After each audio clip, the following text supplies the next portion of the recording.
Gib mir noch eine Chance. Hm? Oh, nur unter einer Bedingung. Und die wäre? Ich will das Auto. Und wenn es mit uns beiden nicht klappt, dann will ich auch nicht allein in der Wohnung bleiben. Außerdem kann ich sie mir nicht leisten. Und wo willst du hin? Zum letzten Mal, ich will sie nicht. Na gut. Dann hör auf, Millie Vorwürfe zu machen. Solange du dich nicht bei ihm meldest, darf sie sich mit ihm treffen, okay? Genau, und meinetwegen kann sie ihn auch haben. Ich will ihn nicht mehr. Ich stehe sowieso nicht auf Fußballer, die sind mir viel zu blöd. Tim ist nicht der Grund, warum ich ausziehe. Ich bin gleich so weit, dann können wir los.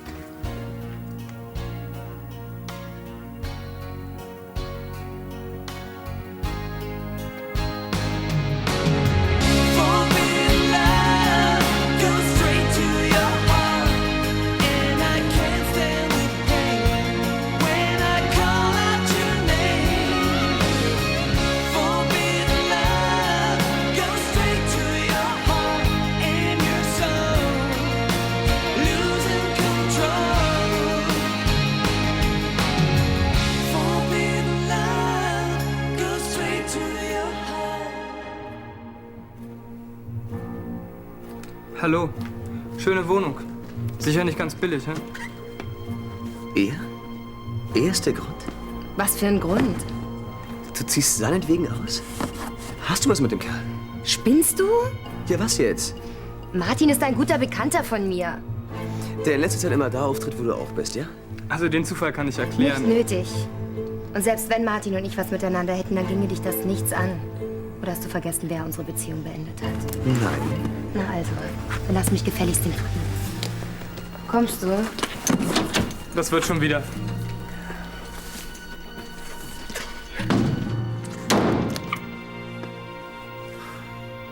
Auf die Plätze. Fertig. Los! Aber nur, weil du mich in der Kurve geschnitten hast. Genau dasselbe hast du vorher beim Kartrennen gemacht.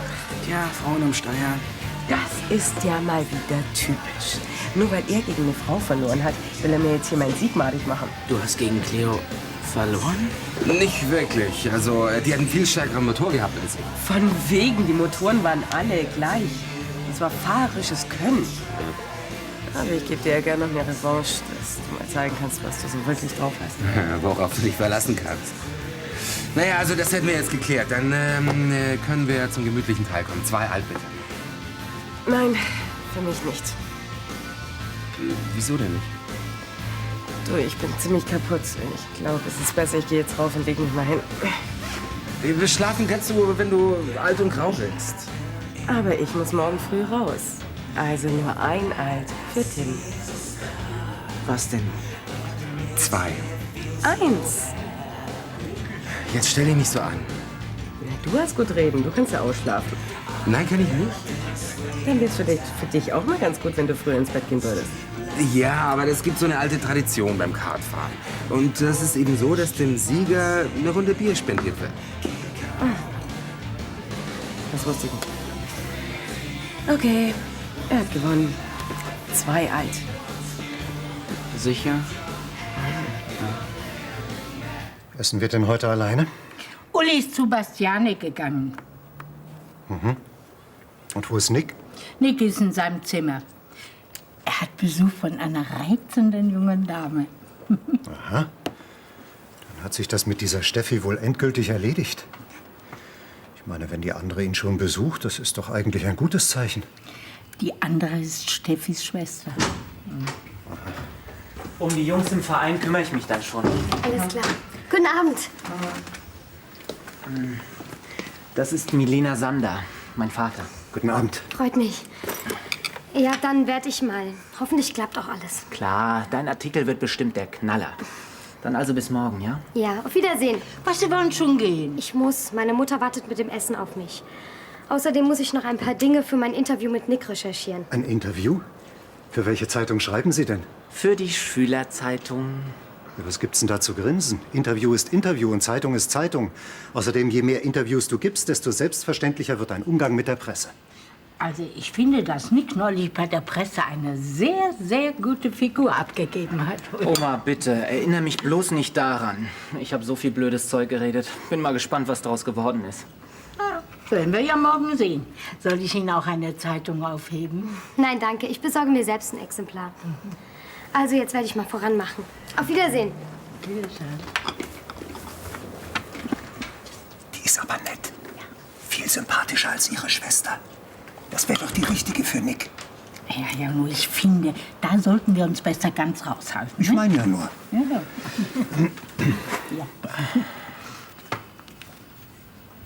Kerstin und dieser Kerl, dieser Martin, gehen wir einfach nicht mehr aus dem Kopf. Ich verstehe. Sag mal, kennst du ihn? Ich meine, weißt du, was zwischen den beiden abläuft?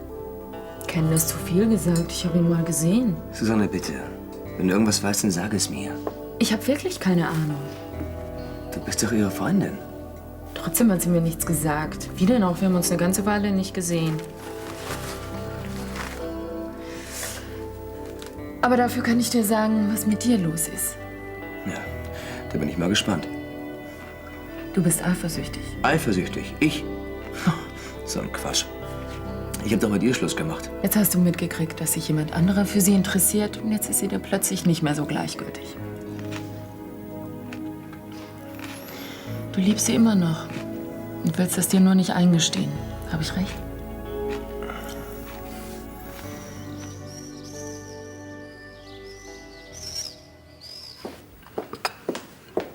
Tim, was machst du denn hier? Frühstück. Sag mal, hast du mir gestern nicht erzählt, dass du heute was vorhast? Ja, hatte ich ja auch. Ich hoffe, ich habe nichts vergessen. Croissants, Lachs, Champagner, alles da. Wie bist du überhaupt reingekommen? Frank hat mich reingelassen. Ach ja, wer auch sonst. Naja, ich wollte dir mal was Gutes tun. Außerdem hatte ich keine Lust, alleine zu frühstücken. Was heißt denn alleine? Ich denke, Kerstin wohnt bei dir. Ja, aber ich habe keinen Bock auf den Typen, der ständig bei ihr rumhängt. Martin? Ja, genau. Komischer Vogel, hm? Naja. Jedenfalls, Hauptsache, Kerstin hat jemand zum Reden. So sehe ich das auch. Aber jetzt sollten wir auch nicht länger von Kerstins Problemen reden. Meinetwegen. Wie wär's denn, wenn wir mal von unseren Problemen reden würden? Haben wir welche? Genau genommen haben wir nur eins. Wenzel und dein Schuldschein, der bald fällig ist. Weißt du eigentlich, warum Millie es heute Morgen so eilig hatte? Sie hatte irgendeinen Termin für die Schülerzeitung. Stimmt, hat sie gesagt, ja. Nick, neuer Stern am Fußballhimmel. Was Interessantes drin? Was? Der Artikel, den du dann liest, ist der interessant? Nee, eigentlich nicht. Täusche ich mich oder ist das ein Foto von Nick in der Zeitung? Ist es. Aber von mir aus könnte er auch in der Sportschau auftreten. Für mich ist er trotzdem gestorben. Und wenn er jetzt anruft? Der doch nicht.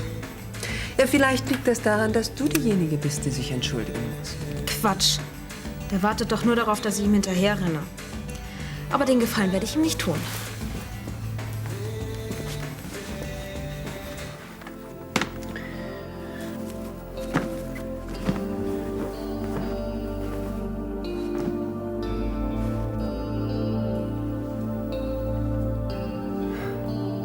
Kerstin.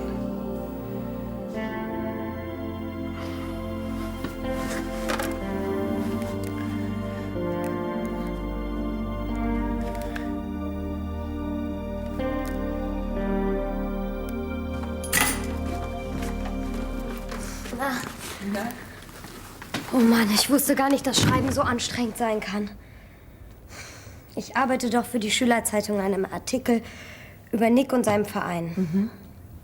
Und heute Morgen hat mich Nick mit zum Fußballtraining genommen. Deshalb bist du so fertig. Hast mit den Jungs Fußball gespielt. Nein, ich habe ihn nur Löcher in den Bauch gefragt. Und was ist daran so anstrengend? Na hör mal, renn du doch mal stundenlang neben der Horde joggender Jungs her. Und dann noch mit so einem Ding.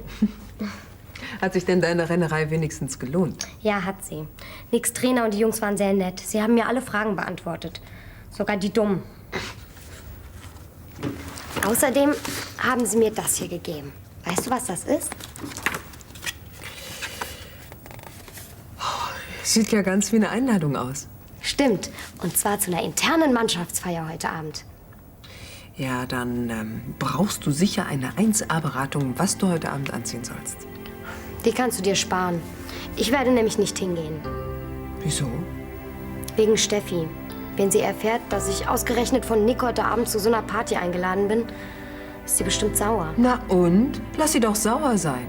Du bist doch nicht schuld dran, dass sie sich mit Nick verkracht hat. Ich weiß. Aber wenn du mit ihr in einem Zimmer schlafen müsstest, würdest du auch anders denken. Ach, was, hör nicht hin, wenn sie meckert. Du an meiner Stelle würdest hingehen? Klar. Amüsier dich ruhig ein bisschen. Du gehst ja nicht wegen Nick hin. Und andere Mütter haben auch schöne Söhne. Um nochmal auf Winslow zurückzukommen. Ach, Clio, müssen wir ausgerechnet jetzt darüber reden. Ich glaube schon, dass wir uns allmählich Gedanken machen sollten, wie der Typ wieder an sein Geld kommt. Wieso denn wir? Ich schulde Winslow Geld. Also es ist auch mein Job, das Geld irgendwie aufzutreiben. Ein männlicher Stolz in allen Ehren. Aber erstens bekommst du die Summe nicht zusammen. Und zweitens hänge ich da so tief drin, dass Winslow sich an mich halten wird, wenn du nicht zahlst. Wenn er dich anfasst, kriegt das mit mir zu tun. An deiner Stelle würde ich lieber zügig zahlen.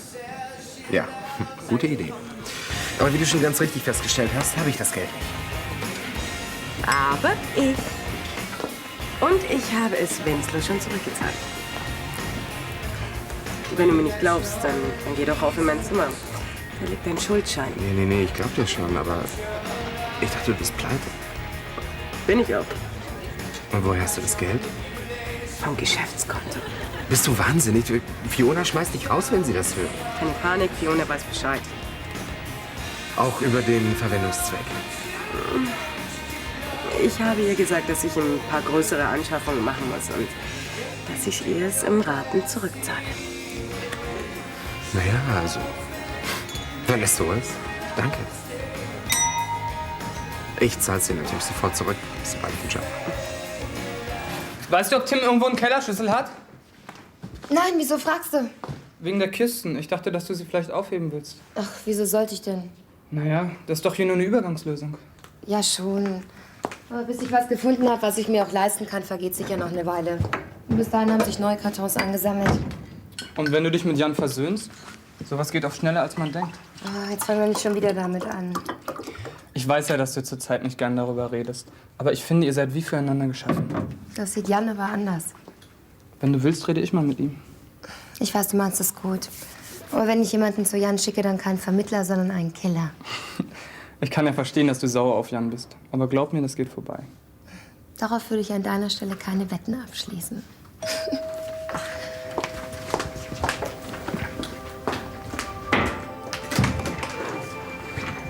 Hi. Was hast du vergessen? Danke. Sonst noch was? Ja, ich wollte fragen, wie es dir so geht. Gut. Jan, komm doch rein. Wir haben gerade über dich gesprochen. Ich nehme an, nicht nur Gutes. Volltreffer. Wenn was ist, ich bin in der Kneipe. Lass mir Zeit.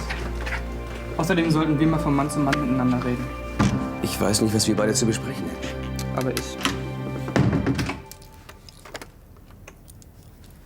Naja, wenn ich ehrlich bin, habe ich schon als kleiner Junge davon geträumt, in der Bundesliga zu spielen. Aber jetzt, kurz vor meinem ersten Einsatz bei den Profis, oh Mann, das ist ganz schön aufregend.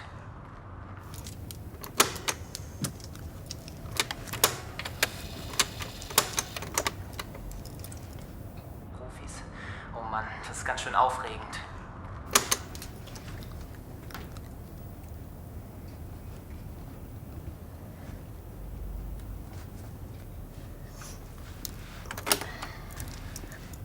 Was ist dein größter Wunsch? Da brauche ich nicht lang zu überlegen. Hey, lass das, du Idiot! Also, mein größter Wunsch ist natürlich, in der Nationalmannschaft zu spielen.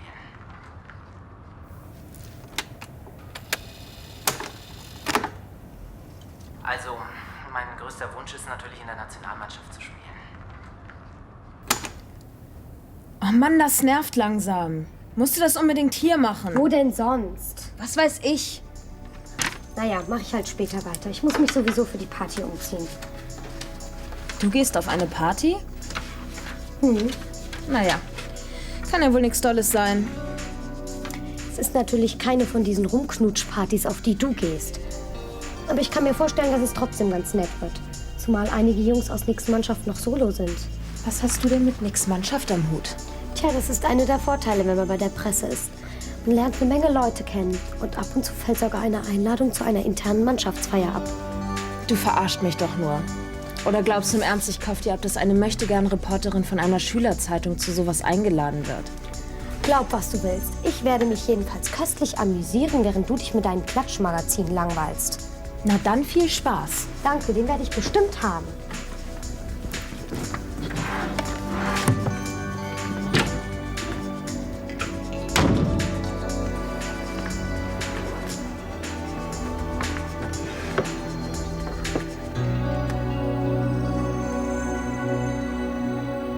Zeig Kerstin, dass du sie liebst.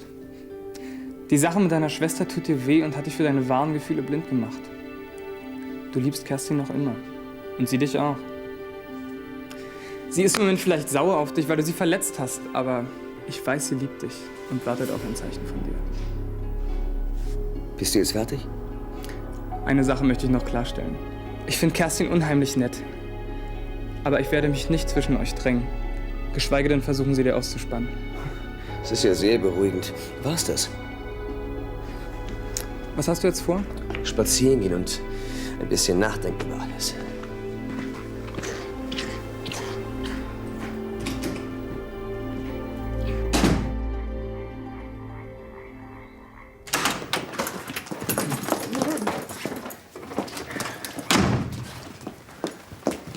So. Wenn wir Glück haben, hat's noch gar nicht angefangen. Oh, ich liebe es ja, vor der Glotze zu liegen und anderen dabei zuzugucken, wie sie über den Rasen rennen. Ja, geht mir genauso. Vor allem ohne Ton.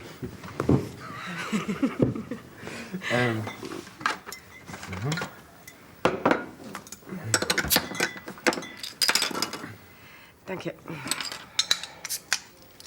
So, auf einen super Fußballabend. Auf einen super Fußballabend. Guckt Ramon denn genauso gerne Fußball wie du? Nee, der steht mir auf Streetball und Inlineskating. Und Julia? Julia? Nee. Macht sie die Fußball? Nee. Und wie war's mit Tanja? Was? Naja, Fußball gucken. Naja, spätestens zur Halbzeit hat sie das ganze Spiel ins Bett rüber verlegt. Oh, sportlich, hm? Nee, so schlimm war es nicht. Also im Schlafzimmer steht natürlich auch ein Fernseher. Oh, nicht, dass du dann später was vermissen wirst. Naja, also wenn du mich so fragst. Oh, ich glaube nicht, dass das so eine gute Idee ist. Ich kannte mal einen Typen, mit dem war ich sehr gut befreundet. Mit dem konnte ich auch genauso gut reden wie mit dir. Ist doch prima. Naja, bis aus der Freundschaft eben Liebe wurde. Na, jedenfalls sind wir dann miteinander ins Bett gegangen und bang, war's vorbei mit der Freundschaft. Und du meinst, Liebe und Freundschaft schließen sich aus? Nicht unbedingt, aber wenn du mit jemandem ins Bett gehst und eben aus dem Grund, dass du ihn liebst und danach merkst, dass du dich geirrt hast, dann ist es niemals wieder wie vorher. Und das wollen wir doch beide nicht. Hm? Nee, das wäre ja schade drum. Milli, wir müssen los. Wo bleibst du denn? Ich kann die Einladung nicht finden. Ja, hast du überall geguckt? Ich habe das ganze Zimmer auf den Kopf gestellt. Die Karte ist weg. Das gibt es doch nicht. Wo und wann hast du sie zum letzten Mal gesehen? Als ich sie in den Schrank gelegt habe. Schrank. Hast du sie in eine Schublade gelegt, die randvoll ist? Ja? Ja, dann ist kein Wunder, dass du sie nicht finden kannst. Pass auf, die Karte hat sich wahrscheinlich beim Aufmachen nach hinten geschoben und steckt jetzt zwischen Schublade und Rückwand. Glaubst du wirklich? Ja, das ist mir auch schon mal passiert. Guck noch mal nach. Okay.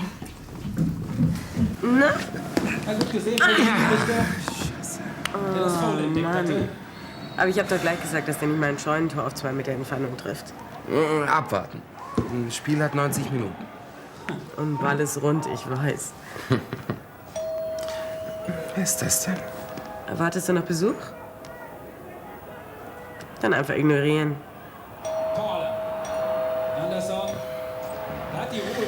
Vielleicht ist es Kerstin.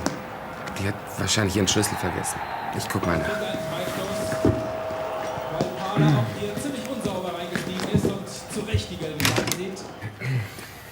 Jan, was machst du denn hier? Tut mir leid, wenn ich störe. Also wenn du Kerstin suchst, die ist nicht da. Ja, ich weiß. Und warum bist du dann hier? Weil ich mit dir reden muss. Ja, ich hab doch gewusst, dass er noch trifft. Das war reiner Zufall. Und wer hat denn überhaupt geklingelt? Oh, hi Jan. Hi. Ja, also, langsam nervt das ja auch ein bisschen. Tim, bitte, ich muss mit dir reden. Martin hat mir heute Nachmittag ein paar Sachen über dich, Julia und Carsten erzählt, die mich wirklich nachdenklich gemacht haben. Ja, wird ja auch Zeit. Besser spät als nie, sagt Martin. Und was sagt er noch so, dein Martin? Dass Kerstin und ich nur eine Chance haben, wenn wir einen Schlussstrich über die Vergangenheit ziehen. Aber dazu brauche ich deine Hilfe. Ich glaube, ich lasse euch beiden jetzt mal alleine. Ja, und was ist mit dem Spiel? Ist doch nicht so wichtig. Tschüss. Mensch, Nick, hau rein, ist alles umsonst. Die Kleine da ist nicht ohne, hä? Ja, nicht schlecht, aber schon besetzt. Das ist doch nur wirklich kein Hindernis. Ja, für dich vielleicht nicht, aber für mich schon. Oh Mann, wir leben in den 90ern. Da musst du die Mädels nehmen, wie sie fallen. Oder hast du vielleicht Schiss vor deiner Alten? Ich doch nicht. Wetten, dass du den Spruch nicht bringst, wenn sie dabei ist? Apropos, wo ist überhaupt deine Frau? Steffi ist bei einer Familienfeier. Ihre Oma hat Geburtstag. 90. oder so. Oder so? Ach, es tut mir leid, dass ich so spät komme. Aber es ging einfach nicht früher. Du bist doch Dennis. Und wenn du möchtest, erkläre ich dir gerne mal, wie die Absatzfalle funktioniert. nicht nötig. Das hat Nick schon getan. Stimmt's? Schade. Vielleicht ein andermal. Was machst du hier? Na, was wohl? Ich meine, das ist unheimlich wichtig für dich. Da kann ich dich doch unmöglich alleine lassen. Solange Julias Tod wie ein Schatten der Vergangenheit über uns liegt, kann keiner von uns beiden jemals ein normales Leben führen. Und was soll ich jetzt deiner Meinung nach tun? Ihren Tod als das akzeptieren, was er war, ein Unfall. Das mache ich doch. Du bist doch derjenige, der ständig irgendwelche Suchaktionen startet. Ja, ich weiß. Und mir ist auch klar, warum. Damit du mir nicht länger vorhalten kannst, ich sei schuld an Julias Tod. Wieso? Du bist schuld. Wenn du nicht mit ihr nach Lanzarote geflogen wärst, wäre sie noch am Leben. Ja, ich weiß, aber trotzdem. Ihr Tod war ein Unfall. Doch Schwachsinn, du bist schuld.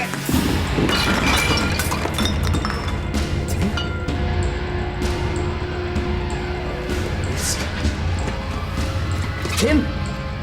Mach doch keinen Scheiß, sag doch was!